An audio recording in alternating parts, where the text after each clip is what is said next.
रविवारी सकाळी 9 वाजता मनसे नेत्यांची पुन्हा बैठक। राज ठाकरेंच्या निवासस्थानी बैठकीचं आयोजन। वॉर्ड संदर्भातल्या चर्चेसाठी बैठक पार पडणार। वर्षा गायकवाडांनी आत्मचिंतन करावं। आम्ही कधीही काँग्रेसला युतीचा प्रस्ताव दिलेला नाही। मनसे नेते संदीप देशपांडेंचा काँग्रेसवर हल्लाबोल।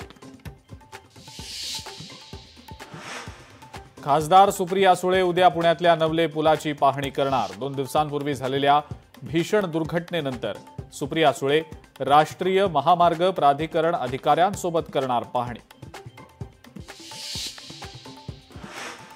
नगरपालिका निवडणुकांसाठी काँग्रेसच्या 40 स्टार प्रचारकांची यादी जाहीर। यादीत रमेश चेन्नीथला, हर्षवर्धन सपकाळ, विजय वडेट्टीवार यांच्यासह अनेक महत्त्वाचे मोठे नेते आणि लोकप्रतिनिधींचा समावेश। पुण्यातल्या बोपोडी जमीन खरेदी विक्री प्रकरणी निलंबित तहसीलदार सूर्यकांत येवलेंना अंतरिम जामीन मंजूर। सूर्यकांत येवलेंवर खडक पोलीस ठाण्यात दाखल होता गुन्हा।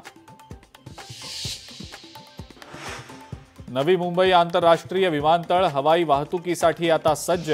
25 डिसेंबरपासून प्रवाशांसाठी विमानतळ खुलं होणार। पहिल्या टप्प्यात इंडिगो आणि अकासा एअर सेवा देणार।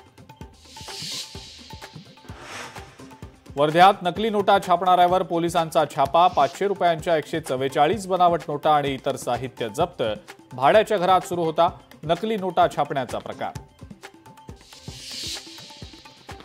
हिंगोलीतल्या काठोडा तांडा गावात एका घराला लागली आग। शॉर्ट सर्किटमुळे आग लागल्याची माहिती। आगीत संसारोपयोगी साहित्यासह 5 लाखांची रोकड जळून खाक।